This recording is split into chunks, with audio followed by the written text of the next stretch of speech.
આજે હું તમારી સાથે હરિયાળી સેન્ડવિચ બાઇટ્સ બનાવવાની રેસીપી શેર કરીશ અને તે પણ તવા પર. તવા ઉપર આ સેન્ડવિચ એટલી સરસ ક્રિસ્પી બનશે કે આપણે કોઈ ટોસ્ટર કે સેન્ડવિચ મેકરની બિલકુલ જરૂર નહીં પડે. બ્રેડ અને સ્ટફિંગ પણ એકબીજા સાથે સારી રીતે ફિક્સ થઈ ગયા છે અને તેના નામની જેમ જ કલર પણ તેનો સરસ ગ્રીન આવ્યો છે. તો ચાલો ફટાફટ હરિયાળી સેન્ડવિચ બનાવવાનું શરૂ કરીએ. હું છું મમતા ભટ્ટ અને મારી ચેનલમાં તમારું ઘણું સ્વાગત છે. તો આજે મેં સેન્ડવિચ બનાવવા માટે 750 ગ્રામ બટાકા લીધા છે અને તેમાં લગભગ 1 ગ્લાસ જેટલું પાણી એડ કરી અને 5 વિસલ આવે ને ત્યાં સુધી આપણે બટાકાને બાફી લઈશું. જ્યાં સુધી બટાકા બફાઈને રેડી થાય ત્યાં સુધી તેના મસાલા માટે આપણે લગભગ 3 લીલા મરચાં લઈશું, જે મેં મોળા લીધા છે. સાથે 1 ઇંચ જેટલું આદું આપણે છોલીને એડ કરીશું અને તીખાસ માટે 3 લીલા મરચાં તેમાં એડ કરીશું. અને તેની સાથે જ આપણે લગભગ 50 ગ્રામ જેટલી કોથમીર એડ કરીશું. કોથમીરને આપણે સમારવાની બિલકુલ જ જરૂર નથી. આ રીતે તેને રફલી તોડીને જ તેમાં એડ કરીશું. કેમ કે આપણે બધી જ વસ્તુની પેસ્ટ જ બનાવવાની છે, તો સમારવાની આપણે બિલકુલ જરૂર નહીં પડે. આ પેસ્ટ બનાવતી વખતે આપણે પાણીનો પણ બિલકુલ ઉપયોગ નહીં કરીએ. બસ બધી વસ્તુને આપણે એકદમ સારી રીતે ક્રશ કરી લેવાની છે. એ વાત આપણે ખાસ યાદ રાખીશું કે જ્યારે પણ આપણે તેને ક્રશ કરીએ ત્યારે પાણીનો બિલકુલ જ ઉપયોગ નહીં કરીએ. બસ આ રીતે થોડું દરદરું રહે ને તેટલું જ આપણે તેને ક્રશ કરીશું. તો હવે એક પેનમાં લગભગ 25 ગ્રામ જેટલા બટરને આપણે મેલ્ટ કરી લઈશું. તમે બટરને બદલે ઘી અથવા તો તેલનો પણ ઉપયોગ કરી શકો છો, પરંતુ આ સેન્ડવિચનો ટેસ્ટ બટરમાં બહુ સરસ આવે છે. હવે અડધા કપ જેટલા મેં લીલા વટાણા લીધા છે અને તેને બાફી લીધા છે. આ રીતે એકદમ બફાઈ જાય ને વટાણા, તે પછી જ આપણે તેનો ઉપયોગ કરીશું. અને આ મટરને બટરમાં એડ કર્યા પછી લગભગ 2 મિનિટ સુધી આપણે તેને સાતળીશું, અથવા તો ત્યાં સુધી સાતળીશું કે જ્યાં સુધી તેમાં રહેલું બધું જ પાણી દૂર ના થઈ જાય. અને મટર જ્યારે સારી રીતે સતળાઈ જાય ને તે પછી તેમાં અડધા કપ જેટલી લીલી સમારેલી ડુંગળી એડ કરીશું.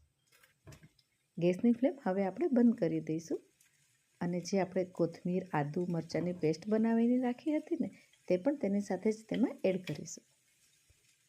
અને પછી આપણે બધી જ વસ્તુને એકદમ સારી રીતે મિક્સ કરી લેવાની છે. જો તમને મારી આ રેસીપી પસંદ આવે તો વિડીયોને લાઇક અને શેર જરૂર કરજો. અને જો તમે મારી ચેનલ પર નવા હો અને હજુ સુધી ચેનલને સબસ્ક્રાઈબ ના કરી હોય ને તો જરૂરથી સબસ્ક્રાઈબ કરજો અને બાજુમાં આપેલું બેલ બટન દબાવવાનું બિલકુલ ના ભૂલતા. આપણે જે બટાકા બાફ્યા હતા ને તેને હવે મેશ કરી અને આ મસાલામાં એડ કરીશું.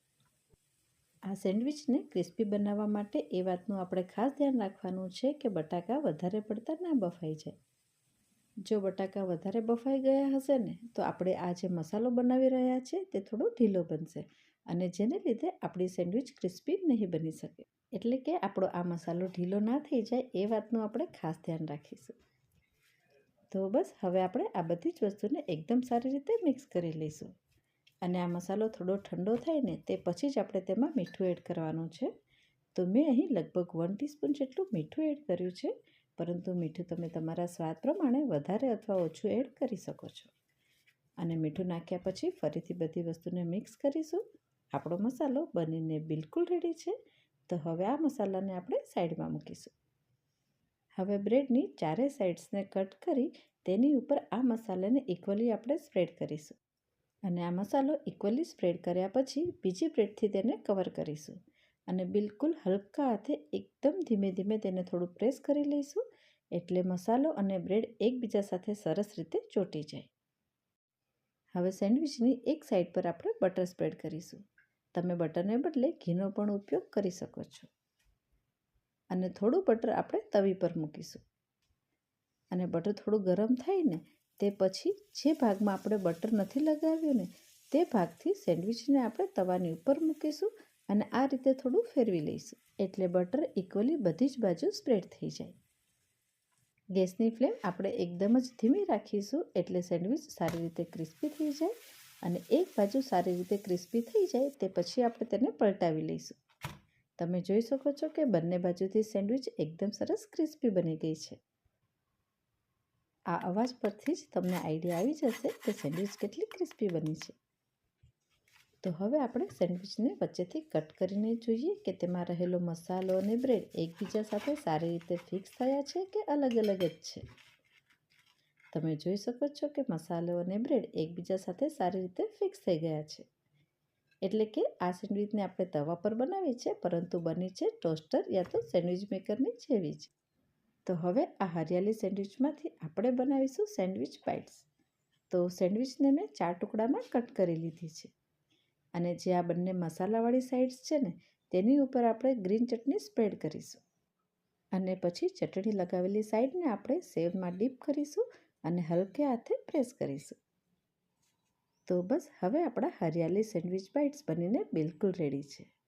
તો તમે પણ આ રેસીપી જરૂર ટ્રાય કરજો અને તમારા અનુભવ નીચે કોમેન્ટ બોક્સમાં મારી સાથે શેર કરવાનું બિલકુલ ના ભૂલતા. ફરી મળીશું એક નવી રેસીપી સાથે અને ત્યાં સુધી by. Cook tasty, stay healthy. Take care. Thank you.